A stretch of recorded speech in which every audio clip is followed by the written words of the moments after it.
halfway mark this NHL season, so you know what that means. We can say without a shadow of a doubt who the Stanley Cup champions are going to be. No point even watching the rest of the games. I have a computer do that for me anyway. That's what analytics are for. But if we were to hypothesize about who some of the Stanley Cup favorites would be, like in old times, who would they be? Well, I have a few picks. One team that I think will do very well, a lot of people think they will do very well, and currently they are doing very well, the New York Islanders. In the summer, they go out and they get Grabowski and Kuhlman, and I'm like, that's an improved team. Yaroslav Halak, I'm like, you got a goalie. Chad Johnson, there's another goalie. And then bang, Johnny Boychuk and Nick Leddy come to town, and it's a whole new ball game, hockey game. Now, they're a fantastic team. Before the season began, I said that I would buy a Mikhail Grabowski New York Islanders jersey if the Islanders finish first in the East, and they're pretty close. But would they succeed in the playoffs? I could definitely see them making it a round or two, but I have this weird theory about teams. A lot of the best teams in the league, a lot of the most recent Stanley Cup champions, before they won the cup, they had to kind of struggle in the playoffs a little bit the year before. Earn their stripes, if you will. And I just don't know if the Islanders have enough of that, experience, that meat. Because the grueling thing about sports, especially the Stanley Cup playoffs,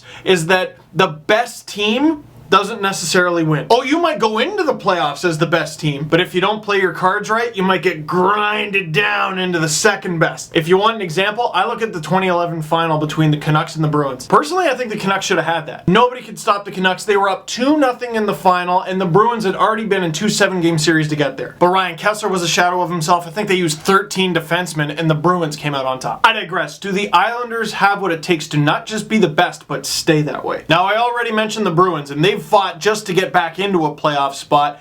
Don't sleep on them. They've been hurt all season. Wait till they get healthy. But if I had to pick another team from the East, why isn't anybody talking about the Washington Capitals? I don't want to alarm anybody, but the Washington Capitals have learned how to ststop a puck. Holla, Barry Trotz! And the Braden Holtby that upset the defending Stanley Cup champion Bruins, he's back. Or is he? Do you think the Washington Capitals are legit? Because I'm thinking they are. Then there's the West. Now you look at how Nashville's been going so far this season and you go, Nashville. Oh, what's that? Pecorine's hurt? Ooh. Now if Pecorine just comes back from his injury and he's A-okay, I pick the Preds. But there's that weird voodoo about the Preds where they just can't make that next move in the playoffs. And then there's teams like Anaheim and Chicago, and I'm like, man, they're so good, but it almost feels like a cop-out to say them, doesn't it? But, and a lot of people get fooled by this team every single year, so I don't know why I'm about to say this, the St. Louis Blues. They couldn't stop scoring if they tried. They just need to get a little better at keeping that puck out, and a little stability in goal wouldn't kill them, would it? They're just such a balanced attack. Which line do you cover in the playoffs? Oh, the one with all the lethal scorers on it? Hey, thanks, Tips. And now, prepare to laugh at me. Because as of right now, they're in a playoff spot. Not everyone thinks they're gonna end this way, though. The Winnipeg Jets. Go ahead and laugh. Go ahead. Now, I'm not saying they're a Stanley Cup favorite. Let me get that out of the way right now. I'm just saying, if I'm in the Western Conference and I'm currently in a playoff spot,